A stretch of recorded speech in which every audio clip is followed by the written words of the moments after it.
Hey, Ryan Reynolds here.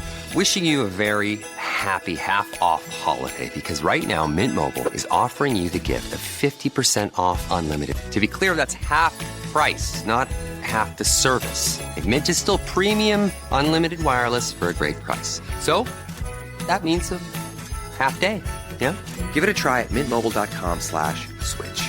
Upfront payment of $45 for 3-month plan, equivalent to $15 per month required. New customer offer for first 3 months only. Speed slow after 35 gigabytes if network's busy. Taxes and fees extra. See mintmobile.com. Hannah Berner, are those the cozy Tommy John pajamas you're buying? Paige DeSorbo, they are Tommy John. And yes, I'm stocking up because they make the best holiday gifts. So generous. Well, I'm a generous girly, especially when it comes to me. So I'm grabbing the softest sleepwear, comfiest underwear, and best fitting loungewear. So nothing for your bestie. Of course, I'm getting my dad, Tommy John. Oh, and you, of course. It's giving holiday gifting made easy. Exactly. Cozy, comfy, everyone's happy. Gift everyone on your list, including yourself, with Tommy John, and get 25% off your first order right now at TommyJohn.com/comfort. This podcast is brought to you by drunkmummysobermummy.com and made in association with HelloSundayMorning.org, changing the world's relationship with alcohol, one Sunday at a time. Oh, the kettle's boiled. Great. Perfect timing. Should we get started then? I'm Victoria Vanstone. I'm Lucy Good. And this is Sober Awkward.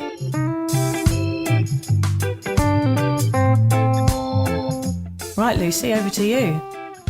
Thanks, Vic. So whatever stage you're at on your sober journey, and Vic and I are at completely different stages, you'll know that life without booze can at times feel, what do you reckon? Awkward. Lucy and I invite you to listen to our podcast where we discuss the realities of sobriety, the good, the bad, the ugly, and the cringingly embarrassing. Our honest and open chats will help you discover what it really means to be sober. Yes, we're here like a dodgy bottle of port from your nan's drink cabinet to take the edge off sobriety. And together we can learn how to feel the awkward and do it anyway.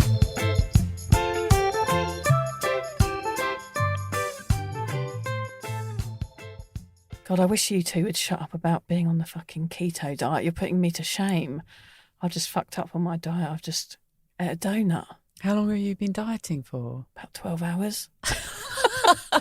I think you and Alan are doing well on your diet. So, Alan, what are you eating all the time? Chicken. Oh. Yeah, because he's on keto.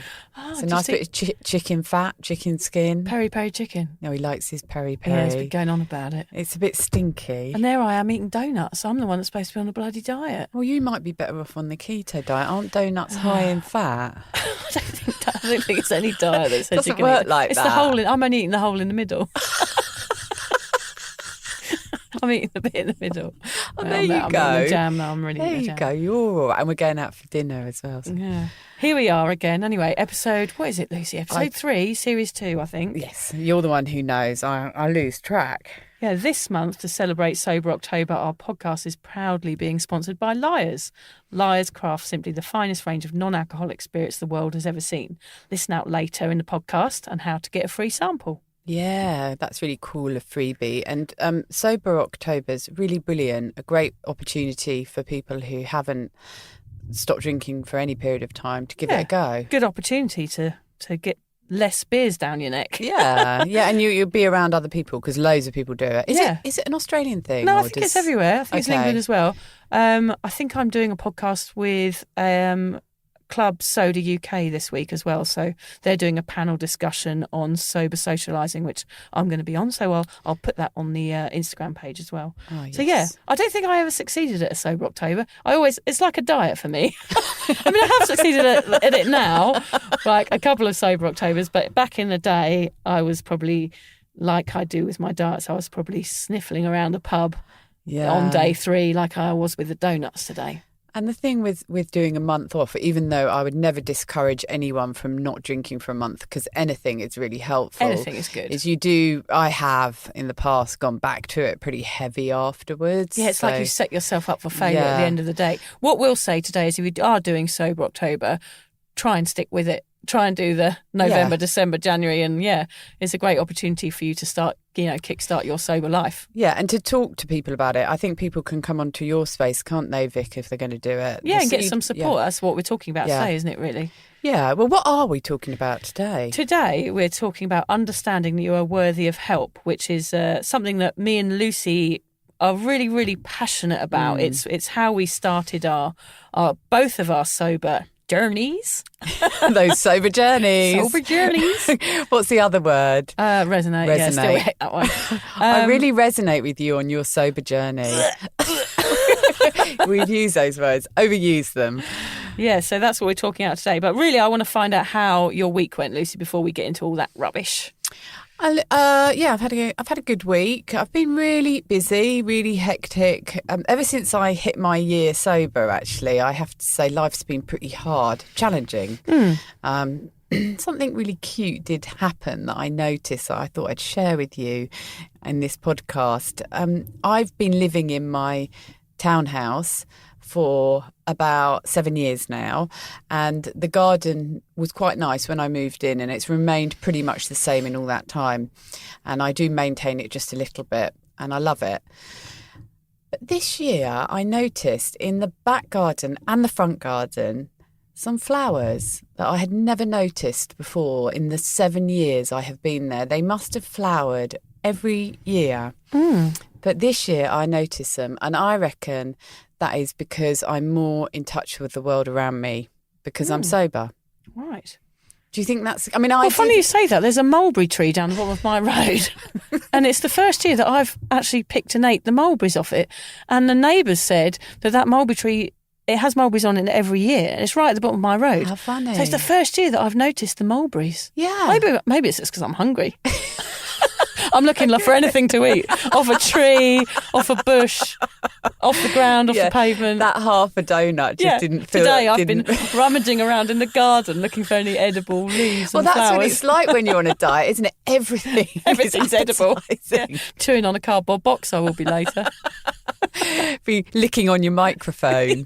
It's looking quite yummy. Alan's always telling us off for not talking into our microphone. So we begin the podcast really close to them. And then we might see his frantic face coming through the window going, move closer to them. That grumpy swine. But don't eat them. But yes, I just wondered whether seeing those flowers, well, I know it was just a sign that I'm aware of and I took so much pleasure from them. Oh, that's nice. From seeing them. But they must have been there every year and I hadn't noticed them. And I almost felt guilty and bad for them. Yeah. Did they turn away from you when you went close to them? Yeah. They were like, you ungrateful cow. First 7 years we've been coming out and you don't date any, just ignore us. Those grumpy jardinias. But so that's just something I thought I'd share with you. How about you, Vic? How's your week been? Yes, it's been school holidays here, so I had a bit of a holiday. Also, I always say holiday, which is just stress in another location. But it was the first time, funny enough, we were talking about me not being triggered anymore in the last episode. And I had a trigger moment while I was away. I was sat by a pool, which was lovely. I'd had a little mango smoothie. And throughout the whole 4 days, I was in this resort. Everybody around me was drinking from morning until night. I'm not joking. There was trays of drinks going past me every 2 seconds from 9 a.m. in the morning until, while I was gone to bed at 7 or wherever to take the kids off to bed. But there was drinks being passed out all day. And it was the first time I just went, what am I doing? It looks like everyone else is just relaxing and having a really nice time. And I just had a moment, a very, very short moment of just going, fuck this. I don't know whether you should have said that. No, I know, but it was just a moment. I'm just being honest. There was just a tiny little moment. I just thought, oh God, this just feels too hard in this moment in time. Yeah. And that is one of those moments where I'm sure people just go to the bar and order a drink and just go, I can't do this anymore. Yeah. And of course, I just took a deep breath and I, breathed through it and just thought, I'm never going to drink again. I know I'm not. But I just did have that moment and I just wanted to be honest with the listeners today. I still do get those moments. That was the first one in a very long time. It was just so intense, just everybody around me, everyone I spoke to.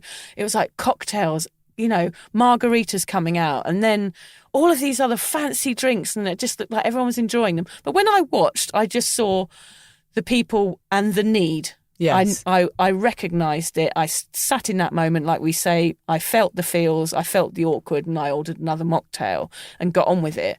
But there was that moment, and I do feel bad for having that moment, but I'm being honest and just saying, it does, and it can still happen. Yeah, and I think we often talk about my sobriety being a year and the things that happened to me after a year, but we don't often touch on how it is when you reach that nearly 4-year mark, which is where you are. And that's quite interesting for people to know. Yeah, it was interesting. And it was good that I just felt it and I recognised it and I let it go, and that was the end of it. It was fine. I didn't feel horrible about it. I didn't feel anxious. It was just a tiny little inkling moment. And it was funny, later on in the evening, I've got to tell you very quickly, I had sort of a premonition into my son's future, which I hope it isn't. I hope it's a false premonition. But my little son, Fred, was sat at the dinner table, and the waiter put down a glass of water for me and a beer for my husband. And my little 2-year-old, before his drink was put down, like a disgruntled mafia boss, turned around and said to the waiter, "Hey, where's mine?"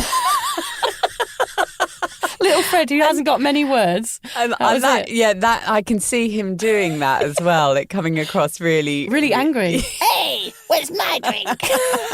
We were all laughing our heads off. Hopefully, he didn't slam his fist down on the table or anything, but it was very funny. Taking that to a more serious level, though, I mean, what does it say to all the kids who were in that resort with you and on holiday, perhaps with their parents, who were drinking all day? Well, there was a kids' club there. It normalises it, doesn't it? Well, yeah. So the kids were out. It was a perfect opportunity to drink for them because the kids are out at kids' club, so you haven't got the responsibility of a child. So it's like, right, we're on our own. We've parented hard for as long as, until the school holidays. Now it's our turn to get boozing. And it was a terrible message. And I actually thought in the end, by the end of the 4 days, I was just like, oh, thank God I don't do that anymore. Yeah. Because it was toxic.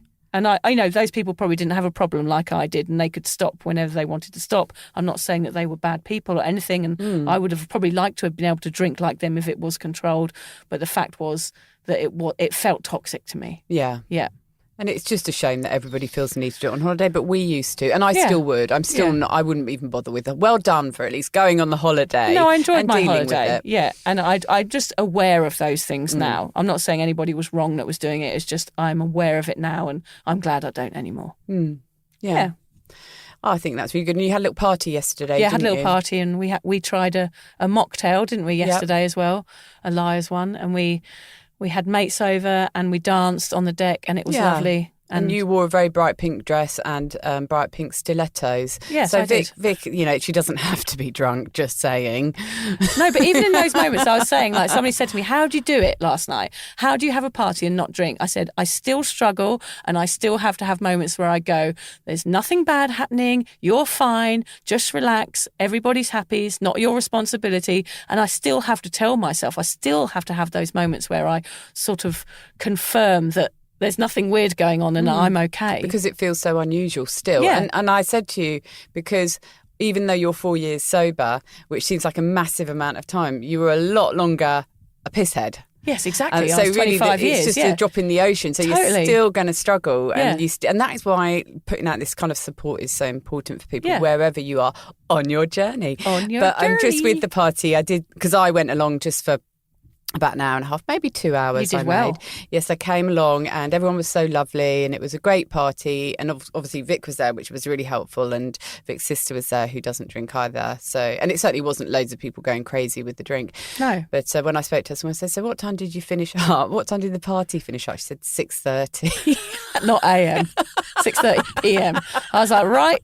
The music's over. You're out, you lot. 6:30. Yeah. That's usually when it's just getting going. Crazy days. Anyway, this podcast. Yes. Anyway, let's get on with it. So today we're talking about, as we said, understanding you're worthy of help. Today we want to talk about the gap, the place between the pub and an AA meeting where lots of people, including Lucy and I, got stuck. Yes, we did. Vic and I both believe there is a grey area where people fall through the cracks and don't get the help they desperately need. They go on suffering for years, knowing they have a problem but not knowing what to do about it and not feeling that their problem is worthy of help. Yes, as you know, Lucy, I call it my Pinot Gris Purgatory. You might call it a grey area, and I know Lucy refers to it as a drinking no man's land. Whatever you call it, Today, we want to help you identify what it is, most importantly, how to get the help you deserve. And we know we've mentioned this place, this gap before in many podcasts, but we really wanted to shovel deeper into the hole today in order to uncover why so many feel that their problem isn't bad enough to deserve professional intervention. Or any sort of help or any sort of support. Yeah, it doesn't always have to be professional, as me and Lucy have discovered. Like, it can be a friend or a group or anything, that just you getting to that point of reaching out for support. Yeah, it's really a really confusing place to sit, Lucy. I felt trapped in it for years and really alone. I felt that my drinking problem wasn't severe enough to be investigated, that suffering with anxiety was, I thought that was normal, that being the drunkest person in the room was normal, that using alcohol to boost my confidence was normal. Even waking up with a pair of men's socks down the front of my pants was normal, Lucy. Is that not normal? That isn't normal, apparently. Oh. But now we both know none of this behaviour was normal. It was out of control, and that we did it for so long because we were unable to properly identify our own issues. That's right. And feeling like you have a problem yet being too worried to share it is what keeps most people in a cycle of addiction. For sure. Which is where we were.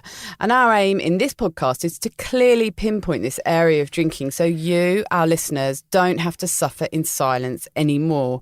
We want you to be proud to reach out, proud to be you, and leave horrible things like shame and stigma at the front door like a soggy, wet umbrella. Yes. From today's discussion, we hope you will step out from this murky grey area and seek the help you need.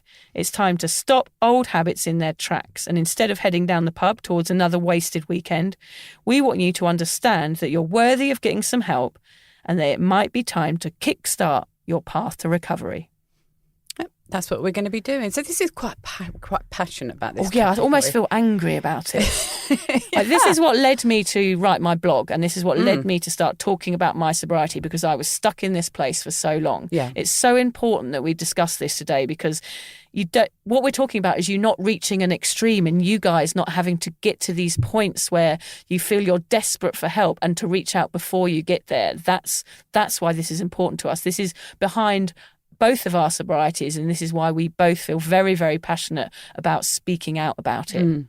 Yeah, and I mean, even on the way down here, I mean, we're going to talk now a little bit about what led us to this topic, because there are so many reasons around that. But just on the way driving down here, I always ponder over what we're going to talk about, and we've already prepared the podcast. So I thought it's really interesting because I hadn't mentioned when we were preparing it.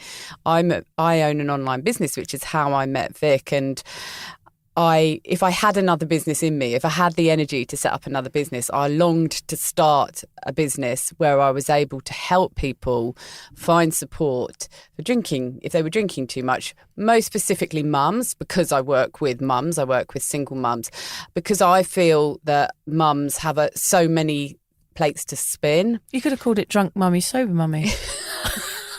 Imagine if I had. That's a good idea. Well, I mean, this is why I wanted to mention it early on.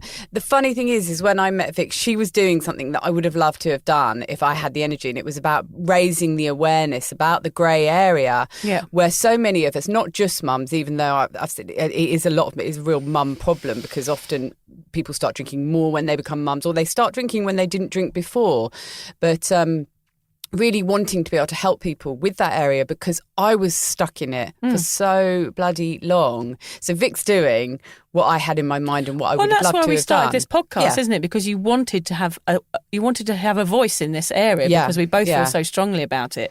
Because the preconception of the world is that you have to reach a certain point with drinking to be able to get help, but that is not true. No. And that's what we're here to tell you. No matter where you are or what you do or where you sit on this spectrum, you are worthy of getting some sort of help and intervention. Yep, you are. And so, you've already said that the reason that you wanted to do it, Vic, like me, was because you spent so long in this horrible gap. Yeah. Tell us some other reasons that are important to you.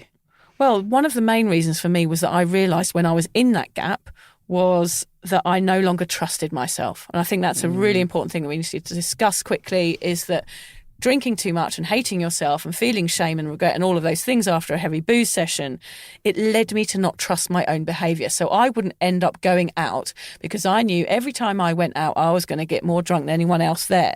So I ended up staying at home, which is similar to what happened to you, Lucy, with your stay-at-home drinking, isn't it? We didn't trust ourselves in the end.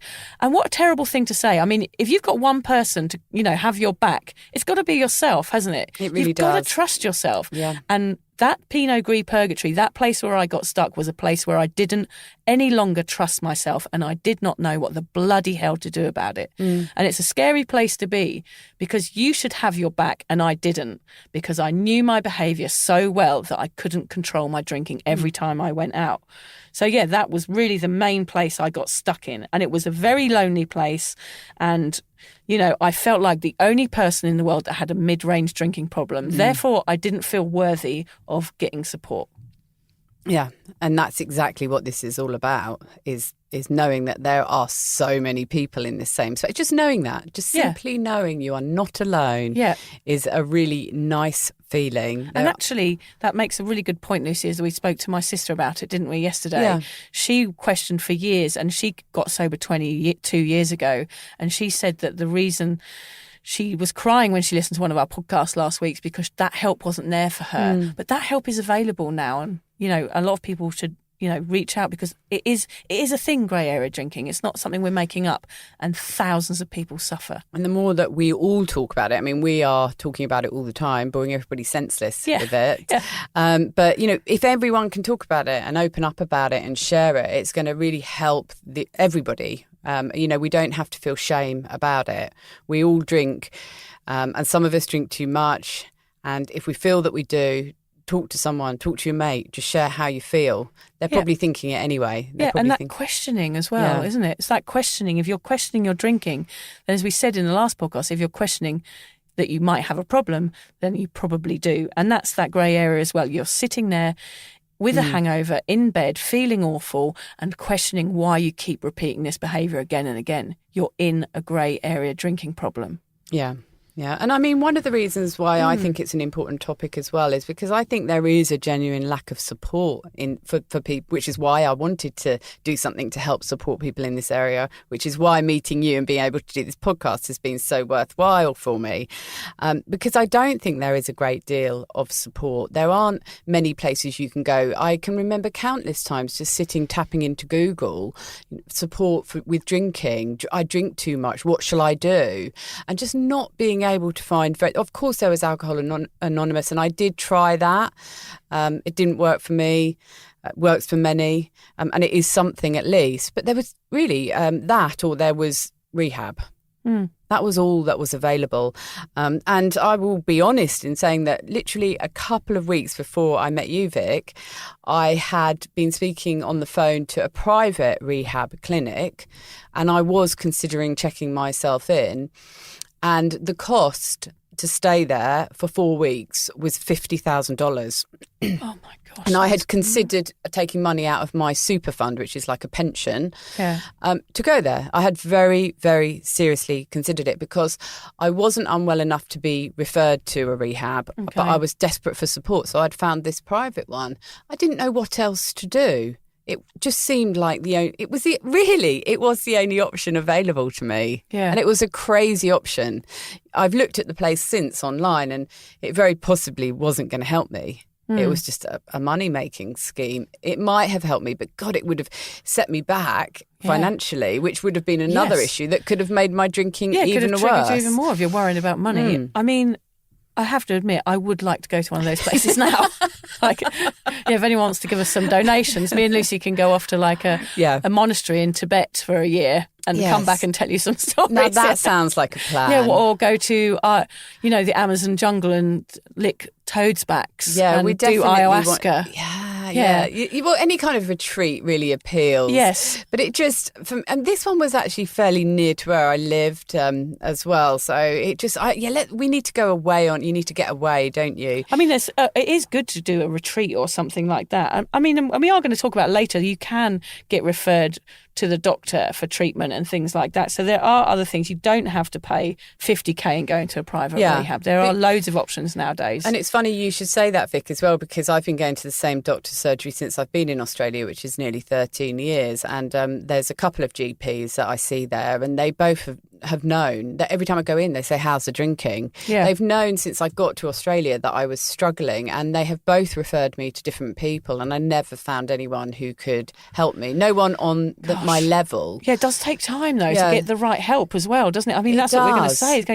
Don't give up. It does take time. There's a perfect example for you there. Like you can struggle to find help, but there is the right help there, and you will find it if you really keep trying. Yeah, that's right. And I think that was when meeting you and just accepting that there is this grey area. There was little old me, you know, a couple of years ago, desperately seeking help and looking at a 50k rehab, trying different therapists that had been referred to me by the GP, not being able to find anything. So drinking more and thinking, well, you know, really thinking I'm just going to drink myself to death because that was the only option. Yeah. And then one day you just meet someone who gets that grey area that you're sitting in, and it changed everything for me. Yeah. Because there was someone else saying, I get it. Yeah. There is a grey area. I was in it myself, and I've got out of it. But the problem is, what you're saying that's quite fascinating is, the problem is if you get bad help at some point, it puts you off the good help, doesn't it? Oh, yeah. Because my first experience of reaching out for help when I was in my early 20s and having severe anxiety, I think I've told you about this before, but I went into an office, I got referred to the doctor for a surgery in Brighton, where I walked in and the doctor sat at his table with his back to me and asked me if I pissed the bed as a child and could I name the Queen's children. That was his assessment of me. It was like something out of a Victorian asylum. I've never heard that before. That's outrageous. He should be struck off. Yeah, I was only in my early 20s. I thought that was his assessment.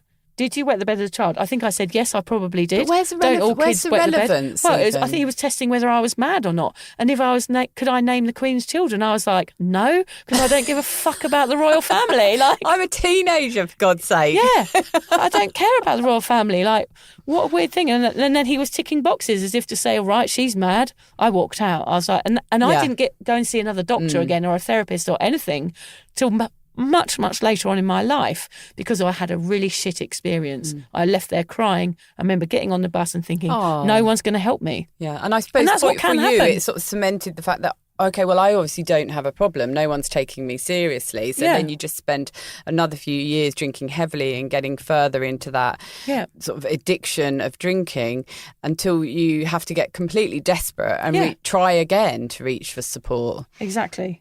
That's not a good place to be. And that's where you get stuck. It is, exactly. Yeah. You feel you're not worthy. Exactly. Because you've got some twat like that asking you ridiculous questions. Yeah, what a twat.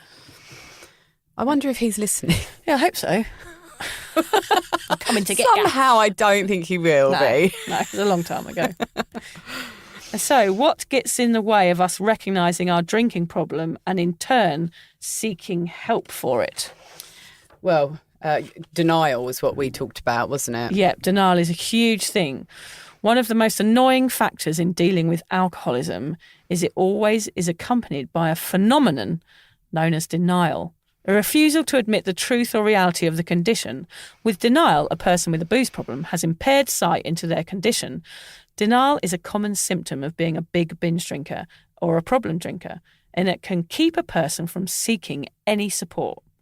So, yeah, there's all reasons why, aren't there, Lucy, why we stay in that denial and why we stay in that gap. And one of them, the first one we're going to discuss very quickly, is normalisation. Oh, yeah. I mean, that is huge with drinking culture, isn't it? Because there's so many people in this gap. It's quite a normal place to be. Exactly. Basically, everybody I know is in this gap. I mean, anyone that parties... I don't know if I want to get out of it. I'll be all on my own. Yeah. And that's what people feel about getting sober. Yeah, because you feel anxious because you're going against the normalisation. You're going against the norm. You're going to be in the minority. Yeah, society, culture, friends, family, everything is telling us how to drink and what to drink and when to drink and in every situation. So we're stepping out of the comfort zone by being sober. So it's nice to stay in the normalisation, isn't it? Yes, it's it is. comfort. And we've talked about before, as heavy drinkers, we'd set up our lives so that we could normalise drinking. Our friends would be big drinkers. Yeah. Our lifestyles would revolve around drinking. Yeah, it's like a drinking safety net, isn't it? It is, yeah. And we create it ourselves so that we can continue heavily drinking. Yeah, exactly. So, yeah, normalisation is huge. And I think that's probably top of the list for why people carry on doing it. Absolutely. We'll do a whole podcast on normalisation. Yes, because we it will. covers so many areas, doesn't it? Yeah. Look, another one that is very relevant is blaming others for the problem.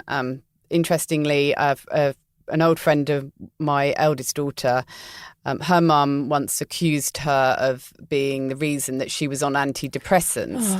And I always remember being so incredibly shocked that somebody could say that to their daughter. And but yet there I was drinking all the time. And I didn't actually say anything directly as horrible as that to either of my kids that I remember. And I'm sure they would have let me know. Yeah. But I think as parents who drink a lot, it's this, I deserve a drink. I've looked after you all day. You don't have to say it. They can feel it. Yeah. That you are teaching them that drink is your reward for looking after them. Yeah, and it's you're blaming your kids yes, for sort drinking. of like it's not very clear to see or hear, but actually it's like a subliminal blame, isn't it? That actually the kids are going to absorb and feel and grow up with a sense of sort of loss in their heart because they feel like they're being blamed for something. Feel like they're being blamed. Yeah, and it's just simply not their fault. But yeah, it's not. We would blame the fact that we're parents. I'm a mum. I've got to have a drink at the end of the day. We'll blame. I have a very good friend of mine who's been incredibly supportive throughout my sobriety. But she's a big drinker, and every time I went out with her, it would be like the reason I got so drunk was because I was with her. Yes. And I even knew when I was saying it, like I cannot blame her. Yeah. It's not her. It's me. I'm the one who picks up the drink and drinks. So pointing the finger at other people, it allows you to stay. Yeah, it's futile, isn't it? Because you're not taking responsibility. You're just carrying on. I just must say quickly, people that blame, I think, perhaps are people that you have to really look internally. Generally, yes, but whether of it's course, drinking or any situation, I think if you're pushing something out, it's time to turn that around and look in the mirror. It's the first step to sorting out any problem is accepting your responsibility in it. It's like judging or slagging people off, like. That whole thing of being bitchy about people, like, it's just not cool, is it? Like, no, it's to talk not. about people. And if you're talking about people a lot and being judgy about people, it's time to go, actually. To look within. Why am I doing this? Yeah. Why do I feel the need? It's like trolling online and on the internet and all that sort of thing. It's like you're pointing the finger in the wrong direction, which should be pointing back at you. And as you keep pointing it outwards, you know that it's the wrong thing to do. It doesn't make you feel good, and it's often makes you reach for another drink as well. Exactly. Yep, so the next one is concealing. I mean, that's a good sign of denial, isn't it? Like, it's quite clear if you're hiding a bottle under the sink or in the laundry basket that you are denying the fact that you want to drink that bottle in front of everybody. Yeah. Do you know I never did that? No, I never did that. I did used to drink wine as I was getting the kids' dinner ready. Perhaps I would hide the wine glass around the corner or drink it out of a mug. Oh, I did sometimes go to the play area with them with wine in the water bottle. Yes, so I did do it. Oh, yes, you went in the water bottle, didn't you? That is total denial, Lucy. I'm definitely concealing as well. So I did do that. I think my only denial was that I used to go to the bar on purpose when I was concealing. Was I used to get everyone's money, go and get the round in, and then take sips of their drinks before I took them back to the table. Did you? That's kind of a type of concealment, isn't it? It is awful. I know. I tell you what I would do is I'd order. No, it's definitely not COVID safe. I would, as long as you scanned your barcode. Yeah, exactly. I scanned in, then licked everyone's glasses. What I used to do if I went up in that similar situation is I'd order myself an extra drink that I could drink down at the bar, and then I'd take my drink back with everyone else's. Yeah, so that is a definite type of concealment there. Yeah, classic. Yeah, so we did do that, but sort of more a kind of excusable level, I guess. We've only just actually realised that ourselves. We were in the booth. We were in so much denial. Yeah, we were. We've only just Maybe we are still in denial, Lucy, about our drinking. I don't know. Defensiveness, so not telling the truth about it to yourself and others. Yes. And that is something we've talked about before. I think when we talked about what we liked about ourselves now that we were sober is that we don't tell as many lies. Yeah. We're more honest. No because, more fibs. Yeah. Yeah. So defensiveness again is like pointing the finger in the other direction, saying, like, "Look at the birdie. I'm not having this drink," then downing it quickly. Exactly, and just not being truthful. And that again takes us on to home drinking, which is one that I'm really keen to have an episode on, because you are not wanting people to see how far into this habit you have got. So you stay at home and you feed your habit behind closed doors. Yeah, and then if people do notice, it goes on to the next one, which is something called false agreement, which is promises to change. So inside our head, we're like pretending to people that, look, I haven't really got a problem, but I'm going to tell people, look, I'm trying to do better, I'm trying to get help, but actually knowing inside your head that you're not going to. So like pretending to get help when you're actually not. And that is to yourself and to other people. Yeah, to make yourself feel better. To keep the denial, basically, yeah. And then there's making comparisons, of course, and that's a little bit like the normalisation. So everyone else is drinking heavily, so why can't I? And pointing the finger at the real alkies who are out there, and watching TV where they're all drinking. We talked about Downton Abbey and how I can't watch it anymore because they're all drinking wine on it. But it was a really cool thing to watch when I was drinking, because it's like even though they're in a completely different century in another country and it's not real, they were part Isn't of it real? Downton's not real. No, Vic, it's not. I thought it was like reality.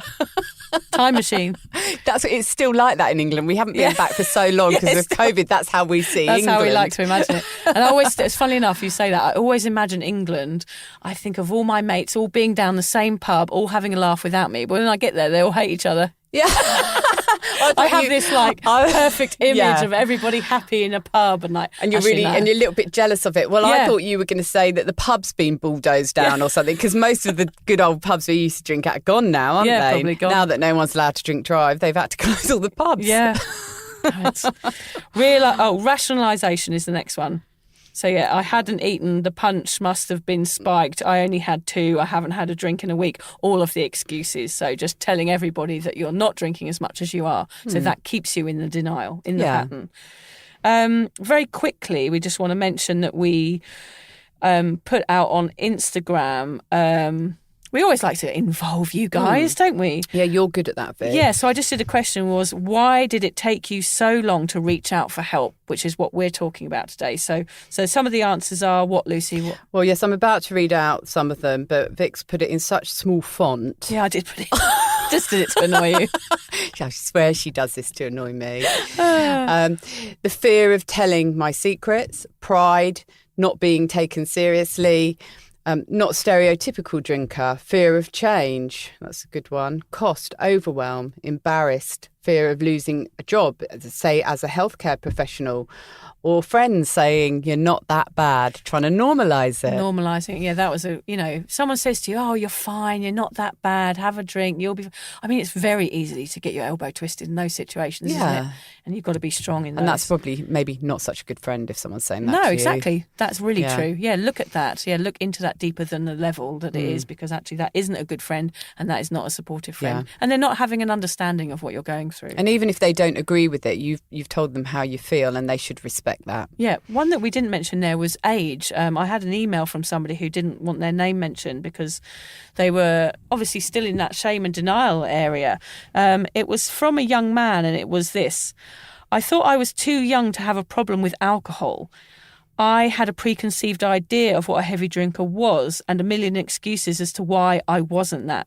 I didn't think I would fit into the sober recovery community as someone in my 20s, and I hadn't had enough trouble with it yet. I mean, that's so interesting. Like I should have to put myself through more hangovers to feel worthy. That is so brilliantly put. So brilliant, isn't it? That was me. Yeah, and me. Even in my 20s, I would never have reached out. It just shows you some people feel that they have to get worse before they can get better. And that's what we're here to say. You don't have to. You don't have to hit rock bottom. If you are questioning your drinking, then you very likely do have a problem on some level, or you're not happy with your drinking. and you need to try and change that. And there is help out there for you. Yeah, and you need to, and it's okay to accept, okay, I'm not an alcoholic. I'm not lying in a gutter. I'm not being carted into the emergency ward. It doesn't matter if none of those things are happening. It doesn't matter if you're 18 years old and you think you've got a problem with drinking, then you most likely have got one, and you are worthy to reach out for help. It's funny, Lucy, talking about that now. If you could go back to when you were 18 and you had the clarity that you have now about drinking and sobriety, would you have stopped if you'd been given the right information? I would have, yeah. I was struggling, and I'd already I would probably put my age at 21. Yeah. That was when I made some massive mistakes that changed the course of my life forever through drinking. And I had to go to therapy. But the therapy was good. She was a great lady, and she helped me generally with my life, but she wasn't putting it out there like we do and saying, it's okay. Again, I think she honestly believed I was too young for a problem. Yes, they probably just thought, everyone goes through this stage. Yeah, she's just drinking in her early 20s. That social normalisation of drinking, so therefore everybody does it, so it makes it okay.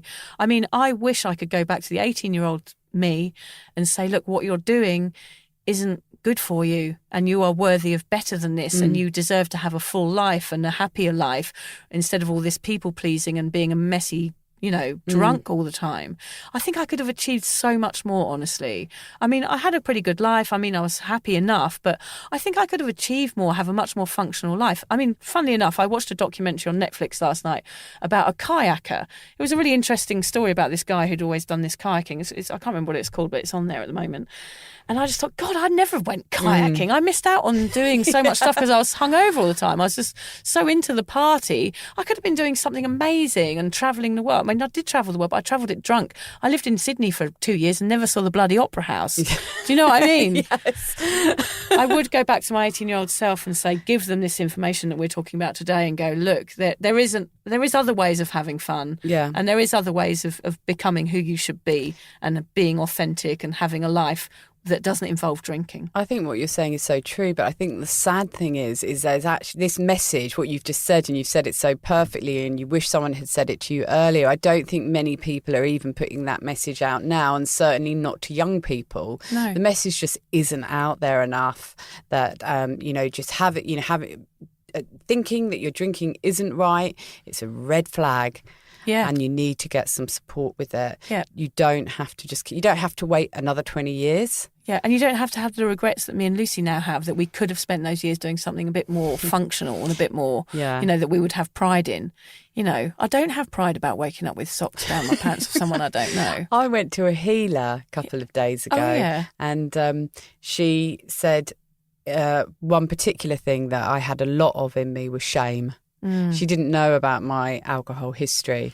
And I was just like, that is absolutely, I am full of it. So full of shame. But we don't need to be, do we? We need to let go of that shame, because that shame represents us when we were drinking. And now we're not those people anymore. So we need to knock the shame on the head with a stick and go, actually, we're going to move on from the shame, because there's no point in letting that drag us down in our sobriety. Yeah. And accept the fact that there wasn't the support that we needed there, and we did reach for help and we weren't getting it. And that's what we're trying to change now. Yeah, take the socks out of your pants and live a shame-free life.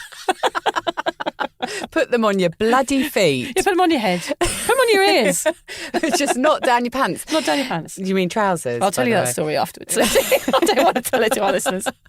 So there's only so long you can live in denial. Soon comes the point where you personally often quietly recognise the signs that drinking is no longer your mate. We did do a podcast about that. So go to episode 1 of Sober Awkward to learn about why drinking isn't your mate. But what are the signs, very briefly, Lucy? Well, there's loads of them.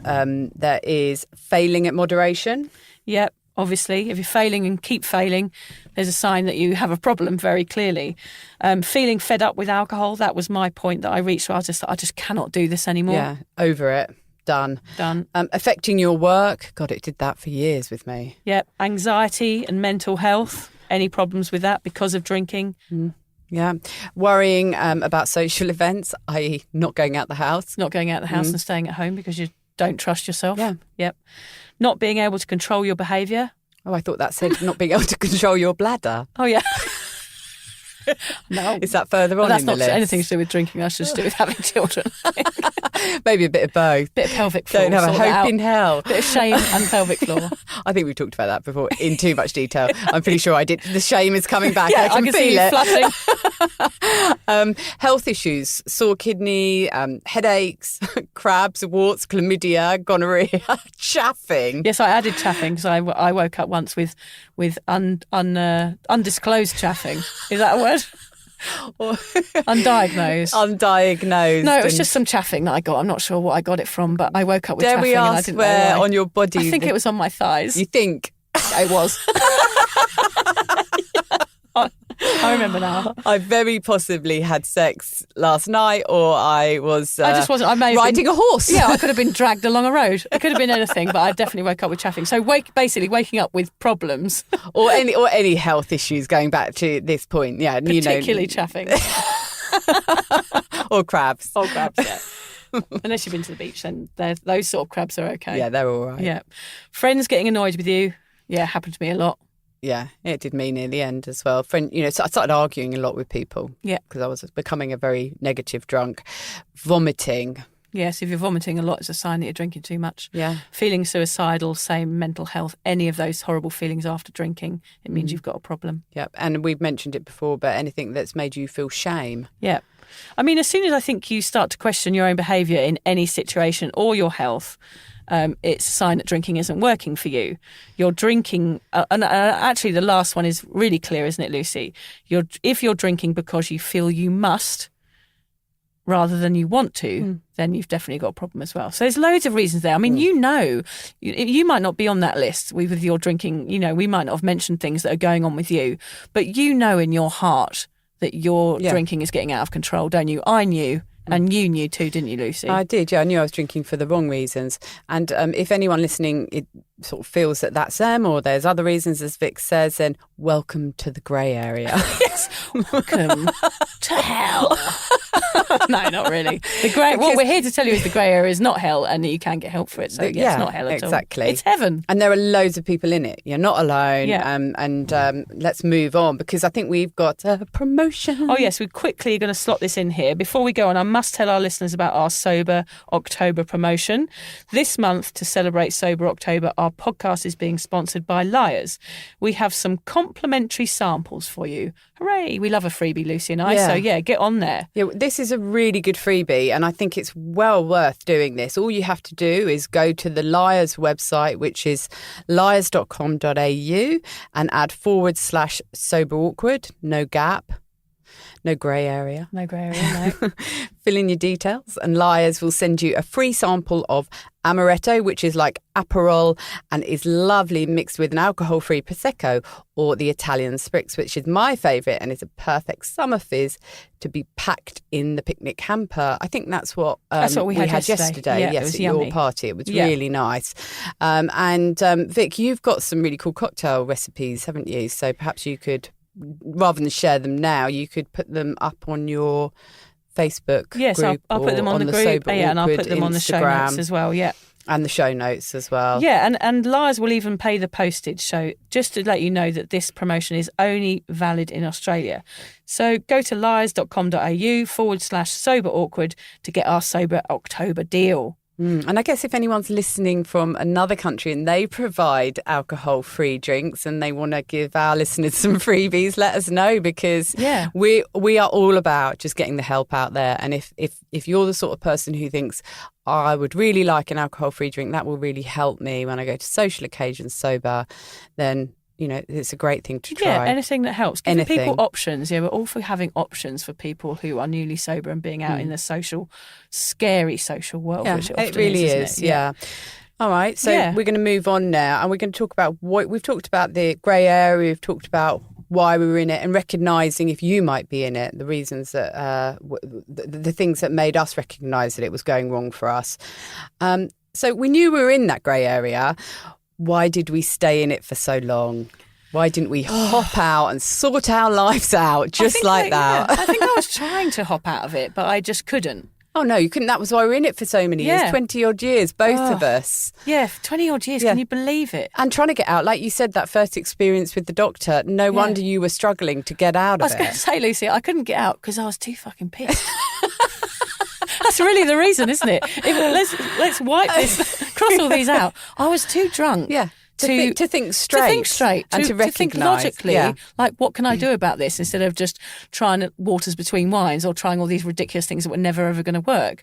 I was too drunk to get out of the hole. Yeah. Yeah. Of course. And then again, that adds that other level of difficulty to it. Yeah, so it isn't just about saying, hey, I've got a problem, I'm going to reach for help and sort it. No. This is a problem that goes really deep. It's got physical effects, it's got mental and emotional effects. Social effects. So many things. And not only is it there on so many levels, but you're so drunk most of the time. Or hungover. Yeah, you can't do... And I mean, I know when I met you, Vic, which was my turning point, I was hungover. Yeah. And then I drunk that night. In fact, I had a 3-day bender. I will tell people more about that experience at some point. That's quite interesting. But I feel like there was just a chink of being sober in between when I was lucky enough to meet you and you were able to talk some sense into me over coffee. Yeah. And thank God that I was able to take that on board. I wasn't drunk at that moment. And that just brings you to the point there. It can sometimes just be simply about timing. It can, yeah. Yeah, and that was just the right time, the right place with the right people. I call it my sliding doors moment. Yeah, yeah. It really was that sort of moment. So, yeah, sometimes, unfortunately, you can try everything, but sometimes you just got to meet the right person. You do. Yeah. So the reason we stayed in that Pinot Gris Purgatory for so long was things like, as we said, denial, fear, shame, judgment, fear of the word alcoholic, labels, you know. Yeah, I want to do a podcast about that. Yeah. Yeah, because I think that has a really negative impact on people. I still feel funny about saying the word that I'm an alcoholic. I like saying I'm sober curious. I'm not so curious anymore. I do know the answers, but yeah, labels is a big one. Yeah. Time, you're too busy to seek help. You're too busy getting pissed. Too hungover. Yeah. Yeah. Stubborn, embarrassed. Yeah. Just personality traits that would stop you. Yeah, definitely. Shy, scared of being laughed out of AA. Oh, yes. I went to an AA meeting and I didn't put my hand up when I was like 21.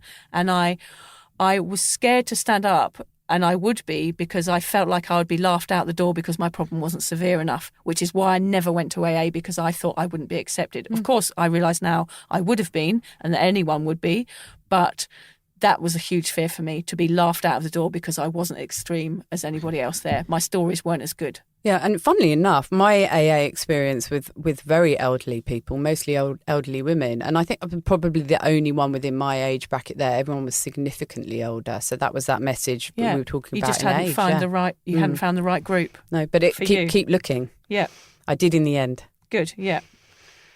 So that comes on to the problem not being big enough, exactly what we're talking about. Yeah.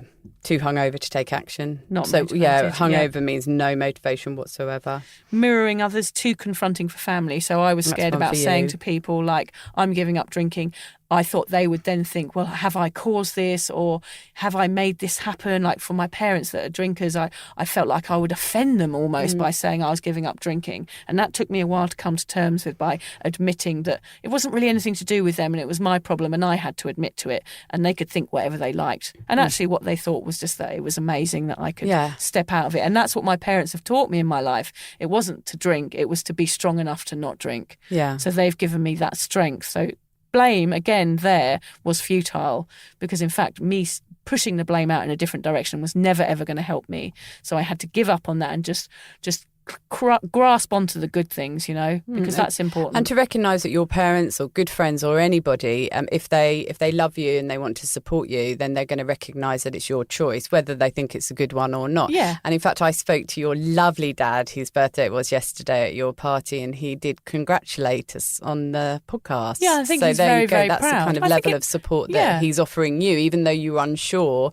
Yet another sort of excuse for doing it. What will my parents think? I mean, and I they're was great. They both listen, don't they? Yeah, and I was earwigging into that conversation because I am interested in what he's got to say. Of course, our parents' opinion of us is huge, isn't it? Yes, like, of course it you always is. want to make them happy, and you want them to continue, you know, loving you no matter what you do. So yeah, their opinion is important to me, but blaming them was never on my list. And have more faith that they're going to be there to support you, those people who are close to you. But there are just so many different reasons, and like we've said before, we don't have to have read your reason out.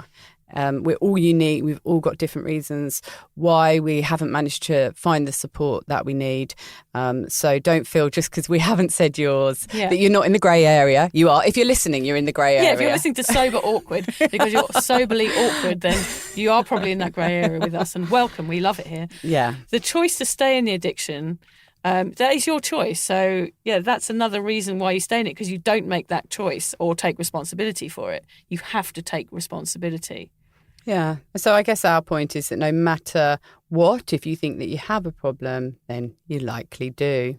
Yes, it sounds like, Lucy, acceptance of the problem is what is going to set you free here. It really is. It's the same as we were talking about blame, acceptance of something rather than blaming other people. That first step is always the hardest, isn't it? Yeah. I mean, in therapy, I did have a real turning point when I had my when I reached out for help in my own personal sober journey. Did it really resonate? Yeah, it resonated. I got help, and there was a real moment there where I realised that it was my responsibility, and that was literally the day I stopped drinking and never drank again. When I realised I was, blaming culture, blaming society, blaming this and that, and had all of this stuff going on in my head, like not taking responsibility for myself because I didn't trust myself, I guess. And when I realised that it was, I've mentioned this before, but I'm going to say it again because it is so relevant right now, is that it was always me. It was always me filling up my, champagne flute. It was me ordering shots. It was me with my hand out getting the drink. So therefore, it was my responsibility. And when I realised that was the day I was able to say, right, I'm not reaching out for the drink anymore. This has got to land on my shoulders solely. This has got to be up to me. And that was when I made that decision. And I was capable of saying, right, I'm going to make that decision now, and I'm going to make that decision for the rest of my life. And that is a possibility for everyone, no matter whether you've got help or not, to say, right, I am going to stop blaming others and stop blaming situations and places, people and things, and take responsibility for myself. But of course, at the same time, you're saying that you have to trust in yourself to be able to do this. But at that point, for so many people, you're just full of self-loathing. You hate yourself for your drinking. So this one person that you've got to rely on to pull you through this is yourself. But you've got such a bad relationship with yourself at the time.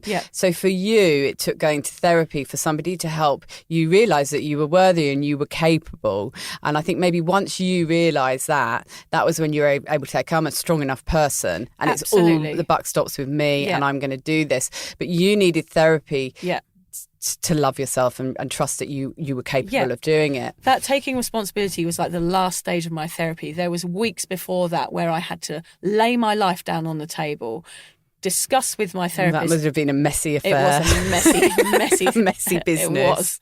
That involved a lot of tissues of me blubbing into my therapist's lap at various occasions.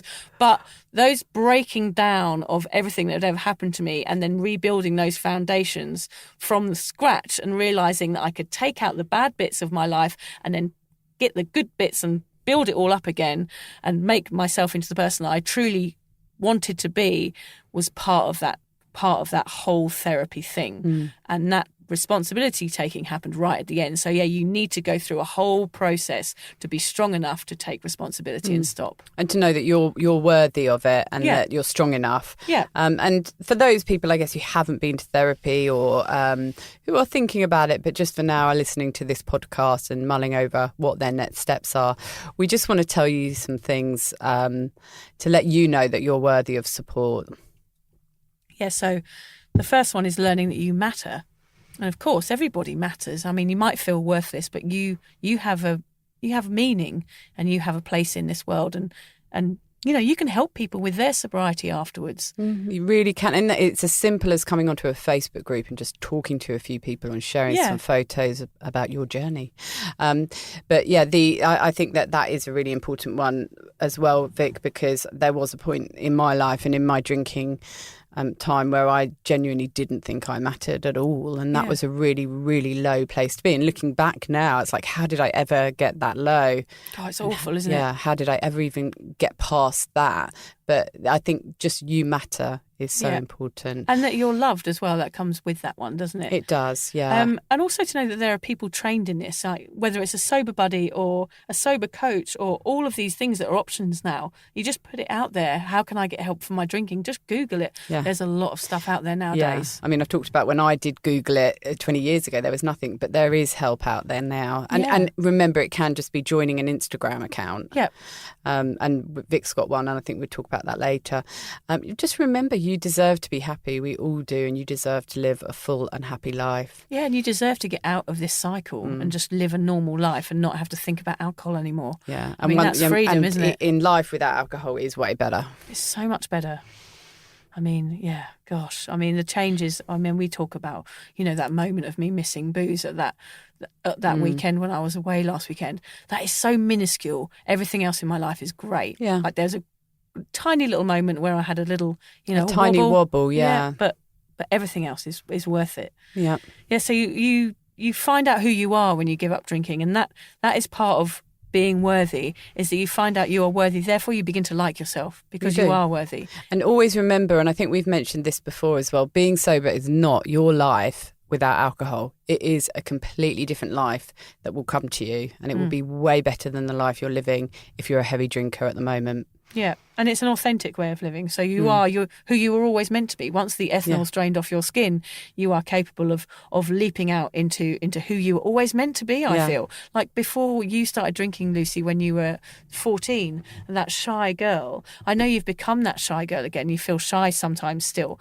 But everything else is so much better, isn't it? It is, yeah. Everything. It is a rediscovery of the person that you are. And if, like Vic and I, where we were drinking so young, we never really got to know ourselves. No. We started to numb ourselves out so early on in our life. So we actually didn't know who we were. And I'm quite enjoying discovering who I am, warts and all. Yeah, and it's a page, and yeah, definitely. I'm glad the warts have gone. That's one thing I'm pleased about. Not all of mine have gone. Sorry, talking in... I haven't actually got any warts, right, okay. physical ones. Oh. I'm glad to hear it. Anyway, we'll talk about that in detail over dinner later. Yes, we'll talk about warts. It's the sort of thing me and Lucy have very long discussions about. That's the sober life. Yeah, show us your warts. I once had this really good wart. No, really? Tell me all about it. Wart news. We can add it to the podcast, can't we? I just want to say as well there is hope for everybody. I mean, Lucy got sober at what? How old were you, Lucy? I was 45. Yeah, and I just turned 40 when I turned sober. So yeah, I never thought it was going to happen. Yeah, I'd never given give up up hope. Yeah, never give up. Alcohol will make you ill, so don't keep drinking. And often we drink because we kind of we don't love ourselves, and so we want to make ourselves feel worse. It's like a so self-sabotage. Yeah, it's self-harming. That's Yes. what I'm trying to get out. Yes, it's self-harming. So don't do that. Don't do that. And just to remember that your changes that you make now will ripple through the lives for generations to come. I'm hoping that my children might not drink. I mean, I might be just completely Doesn't mad. sound thinking like that. it, does it, with your 2-year-old? Hey, where's mine? But that is a possibility. You could change the cycle. Like my family have all been huge drinkers for generations. Like maybe I can change that cycle. I mean, what a legacy would that be? Amazing. My legless legacy, Lucy. Yeah, I've got 2 teenagers, and certainly the 18-year-old does not seem to be into alcohol anywhere close to how I was. I think she's seen the hell and high water that I've been through. And I think that is actually part of her now. Yeah, that's a good message. Yeah. To say, look, I can change. Yeah. And I have. And you don't have to do this anymore either. And your changes will make it all easier for others. Yeah, it's like clearing the path, isn't it? Yeah. For like, actually, look, this is all messy and there's all shit all over the path, and actually we can just get a broom and clear it all away, and you've got an easier track for your life. If you don't have to have this chaos. More people having this conversation rather than who's going down Dan Murphy's or whatever the bottle shops are called in England now. We don't need to be drinking. We can be doing other things, and the more people who are doing those other things instead of drinking or abusing themselves with putting anything into their systems, the easier it is for us. I mean, going to that party yesterday at yours, Vic, there was quite a few people there not drinking. Yeah, there's not a lot of people not drinking, yeah. And they're just happy being ourselves and not feeling judged and not feeling sad about not drinking, because that's another thing. You don't want to give up drinking and then feel sad about not drinking. Yes, exactly. You have to be happy in your choice. Yeah, Lucy's having a bit of a hot flush. It's a really hot day today, everybody, and the booth is like 100 degrees in here. Am I sweating? No, you're not. I feel like I am. Oh God! And if I so much as move a piece of paper, I get in trouble with Alan for making a noise, and I want to kind of make my notes into a fan, but I might get in trouble. It's either that or pass out through heat. You are sounding slightly tired suddenly. Oh, he's opening the door. Hello, Alan. Oh, he's fanning yeah, he's fanning the door. Oh my God, that is so nice. Yeah, he's pushing the door backwards and forwards and causing some sort of... He looks after he's being us, doesn't he? sweet sometimes. Can you just carry on doing that till the end of the podcast? We've got some he tips. shut the door. Oh, he shut it now. He's got some tips for us. Oh, no, he hasn't. Alan's tips wouldn't be very good, would they? He'd be like, have another beer. I can give you a tip about a keto diet if you want to know. All right, so our tips. The message we want to drum into your head today, and we hope we have, is that you don't have to reach rock bottom to deserve support. You don't have to be swigging from a whiskey bottle at 7 a.m. to have a drink problem. There is a vast spectrum to problem drinking. All you have to be is questioning your relationship with alcohol. That is enough to make you worthy of help. Gosh, yeah, that's very clear. That's basically summed up our entire podcast. Yeah, we didn't right even there. need to have this whole chat, did we? No. Just have that. Wasted everybody's time. Oh, fucking boring everyone's ears off. Stop the denial. That's not living. Denial means the problem will carry on and nothing will change. Listen to those questions you're asking yourself when hungover. Why can't I control myself? Why can't I have just one? Why do I have to keep repeating this behaviour? Listen to your heart. If you have a drink problem, you are deserving of help. And now is the time to act. We realise the thought of never drinking again is overwhelming. That the idea of being the boring sober person is often too much to bear. But with the right help or the right person, you will get used to it and learn to love yourself again. Listen to our podcast called Bored and Boring, Bored, Bored, Bored. There's help with this. Humans are capable of change, so no matter how far gone you feel, there is hope. Remember, I got sober at 45. You can get better and you will learn to exist on this planet without being a pisshead. There might not be as much craziness and chaos, but we promise that it will be replaced with fluffiness and frolicking otters of contentment. Yes. I don't know. Can we definitely promise the otters? I can promise an otter. You promise that anyone who gets... Okay. Otterman. Otterman, I mean. Learning that you matter takes time and sometimes a good therapist. So don't give up too quickly. Put the work in to get the best results. And if that means investing time and money into your well-being, then do it. Just think of all the money you're saving on not eating kebabs and other people's dry cleaning. Yeah, you do save money when you're sober. You just do. do. Yeah. Even though you seem to buy so much more. It's because you treat yourself a bit more. Yeah, donuts, you do. Donuts, yeah. Yeah. Oh, you and that donut. Have you got the other half at home waiting for you? I've got one in my pocket. If you feel lost in that drinking's no man land, remember that there are thousands, tens of thousands, hundreds of thousands of other people just like you. People that thought they'd be stuck forever that are now living happy, sober lives. If you need proof, head to Vic's sober Facebook group called Drunk Mummy, Sober Mummy, the group, where you'll find heaps of sober ex-drinkers to share the journey with. I've mentioned your group there, but also if you're not a mum and you want support, people can go to your Instagram, can't they? Yeah, What's that? Yeah, just go to my @DrunkMummySoberMummy or at our Sober Awkward one. Yeah. Just anywhere you can find help. There's so many places. Just Google it. Yeah, just get on there. There are therapists, doctors and psychologists, friends, sober mates and many other different forms of help just waiting for you. So admit you're struggling and then stick out your hand. There will be someone that will take you and lead you into the life you've always wanted. Like Vic did for me. Yes, like an angel from above. It was amazing. Be proud. Don't be shy about getting sober. You're the one who's doing something amazing. You're the one making changes. You're the one going against this toxic culture and you're the one taking charge.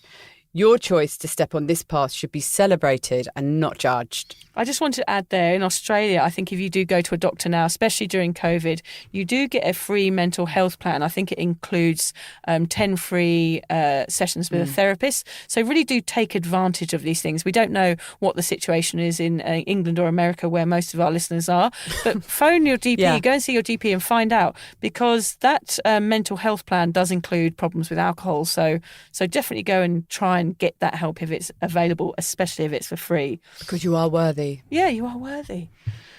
Then once you've put your hard yards in, you're free to live a healthy and authentic life for many years to come.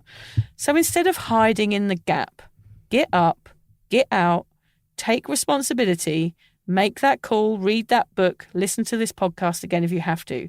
Just take action. Mm-hmm. And note, if you are feeling suicidal, call, if you are in Australia, Beyond Blue or Lifeline or the equivalent for in your country. Just tap something into Google. And remember that suicide is a permanent solution to a temporary problem, and there are people that can help you. Yeah, I made the quote really small. I can't read it. Okay. I can't read it, so I will have to leave that one to you. I know. Okay, right. So contrary to contrary. She looks like an old woman. I've got my glasses on the end of my nose. Contrary to popular thinking, being worthy isn't something you can earn. It's something you recognise. Yes, and that's really true. So that's internal. That's inside you. That's saying, like, you will know when you've got a problem, and you will know that it's time to get help. So that's going to be really inside your own chest. You know what I mean? And we're all worthy, but we've got to recognise it. Yeah. So I like that. I like that one, Vic. Yes, that's a good one. In fact, I think that was mine. Yeah, it was yours. Actually, Lucy came up with that quote this week. I actually mine said, was shit. This week I did. I thought, I'm going to do it. I'm going to tell her a quote shit, and I'm going to go with another one. I was going to say to you, actually, before I became sober, I absolutely fucking hated quotes. I was like, God, people that listen to quotes, what a bunch of losers. I would be sat at a bar and like someone would tell me a quote and I'd like snarl at them like, oh God, don't be so bloody hippie. But now I'm like, oh, give me a good quote. That's because you were in the murky depths of the grey area, weren't I was, you? but now I feel the quote-hating depths. I was the quote-hating depths of depravity. Fuck you and your quotes. And now we just love them. We fight over who's going to have their quote. I feel them. I absorb them into my sober body. The book of the week is Unfuck Yourself, Get Out of Your Head and Into Your Own Life by Gary John Bishop. Have you ever felt like a hamster on a wheel, furiously churning your way through life but somehow going nowhere? Unfuck Yourself is the handbook for the resigned and defeated, a manifesto for life change and unleashing your own greatness. It was funny and insightful. I've read it, so it's a really good book for if you're looking for change. I'll put that in the show notes for sure. And that's pretty much it, Lucy, I think. Actually, I was going to say on the way here, I was listening to a Bob Marley song and it really, I really felt it. You were just about to say resonated. I was, but I'd stopped myself. It's one of my favourite quotes from Bob Marley. I love a lot of his quotes because he's basically my favourite. Yeah. And one of the ones that I heard on the way here was from the song Redemption Song. And he says, none but ourselves can free our minds. Yes. Yeah. Yes. And I just went, I think so I might relevant, get a tattoo of that. Yeah, that's so good. And it is. We are all in our minds way too much, and only ourselves can get ourselves out of there. Yeah, you can't rely on anyone else. You've got to trust yourself. You've got to trust what you're doing, and you've got to reach out. Yep. Yeah, so there you go. That's our message today, people. Yeah. I know we went on about the grey area, but it's very important to Lucy and I, and we want you guys to know that you can step out of it like we did, and if we can do it, you can too. Yep, for sure. So, Lucy, have you got your phone out? Because I think you've got to Google Mr. Donut for me. I'm not doing that. Oh, go on, please. No, I'm not doing it. I'm meant to be a good friend. You stopped me drinking. I'm going to stop you eating donuts. I don't think you can ever stop me. I'm going to. I'd be fighting you to the death. I thought you would never. I thought no one would ever stop me drinking, and yet you've done it. So I'm going to be the person. Okay, so I'm going to put you in charge. Okay, I'm going to put you in charge of my weight. Oh, no. I've done this for you. You need to return the favour. Can we start another Let's podcast make a deal. series all about it? Can we No, shake I'm hands? not doing it. Come on. I'm not doing it because I know what you're like. It'll be so hard. You'll have all these excuses. And I'll be stuffing chocolates in and my then, face and then, before you like, know what it. might happen is you start to hate me, and then we have a massive argument, and we stop doing this podcast. Yeah, likely. That is Everyone likely. carries on drinking. It's know. all our fault. Right, so fucking Google It'll Mr. be Donut our then. fault. Get on Everyone's with stuck it. in the grey area because of you and your diet. Yeah, true. All right, I'll bloody look it up in a minute when I turn my phone on. All right, thank you. Thanks for listening, everybody.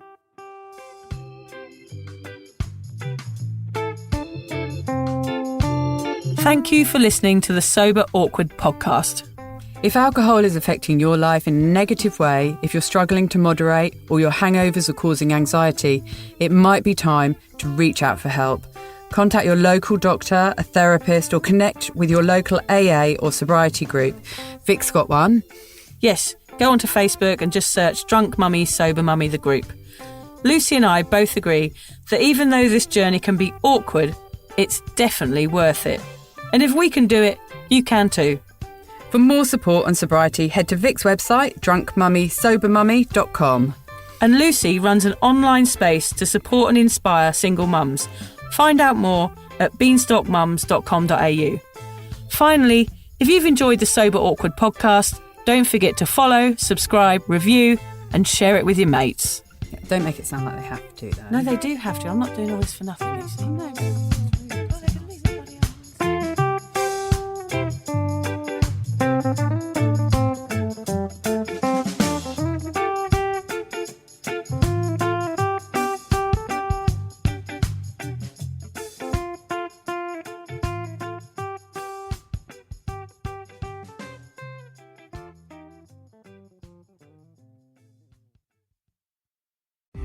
Nurses, we just want to thank you for everything you do. We are ShiftKey.com. Log on today and connect to open PRN shifts in your area. Work when you want, where you want. You can even get paid next day. ShiftKey.com. Start today.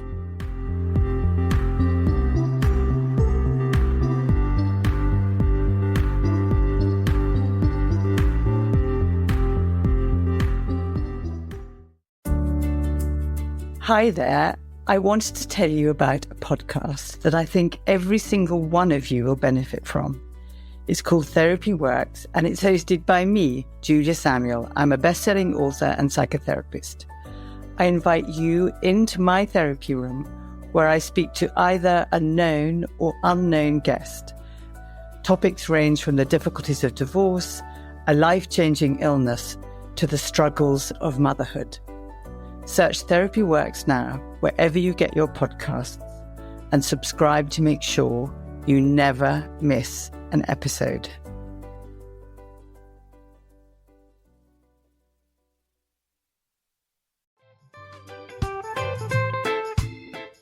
Vic, so do you fancy coming on a sober holiday?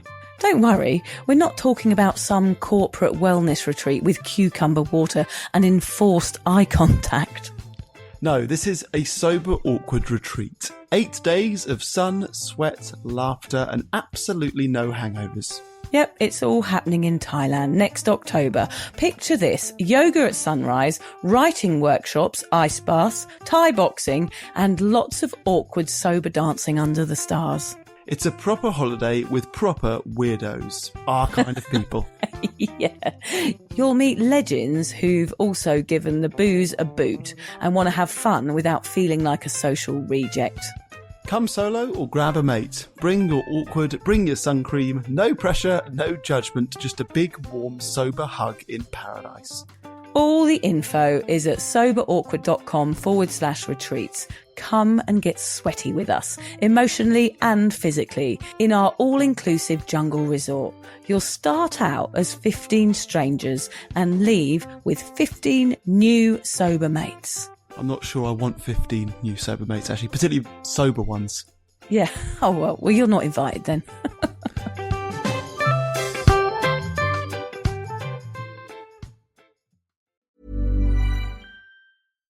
Hannah Burner, are those the cozy Tommy John pajamas you're buying? Paige DeSorbo, they are Tommy John. And yes, I'm stocking up because they make the best holiday gifts. So generous. Well, I'm a generous girly, especially when it comes to me, so I'm grabbing the softest sleepwear, comfiest underwear, and best fitting loungewear. So nothing for your bestie. Of course I'm getting my dad, Tommy John. Oh, and you, of course. It's giving holiday gifting made easy. Exactly, cozy, comfy, everyone's happy. Gift everyone on your list, including yourself, with Tommy John, and get 25% off your first order right now at TommyJohn.com/comfort. This episode is brought to you by Progressive Insurance. Do you ever think about switching insurance companies to see if you could save some cash? Progressive makes it easy to see if you could save when you bundle your home and auto policies. Try it at Progressive.com. Progressive Casualty Insurance Company and Affiliates. Potential savings will vary, not available in all states.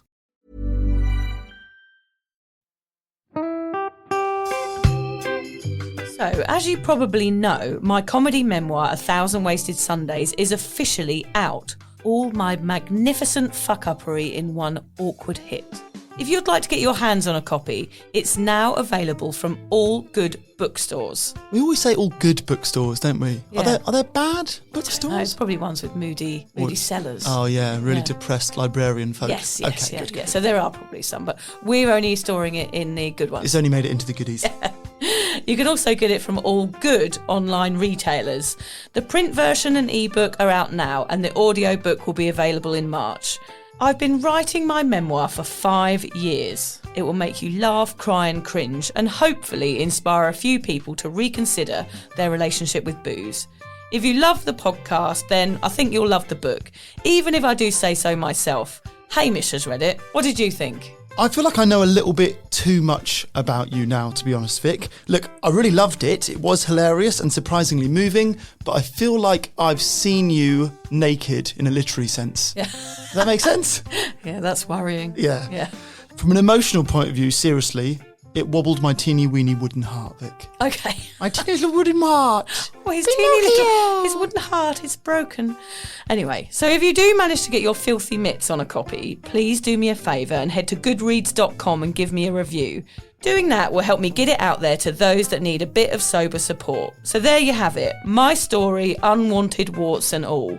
Come and get awkward with me. Not to be too demanding or anything, but seriously, go and buy it now. Yeah, go and buy it right now. Yeah, don't just tell your friends, buy it, and then buy your friends one or two. Yeah, don't give them a copy, buy it. Yeah. And you know what? Don't be careful where you store it. If you lose it, you can always buy another 5. Buy another one. Yeah.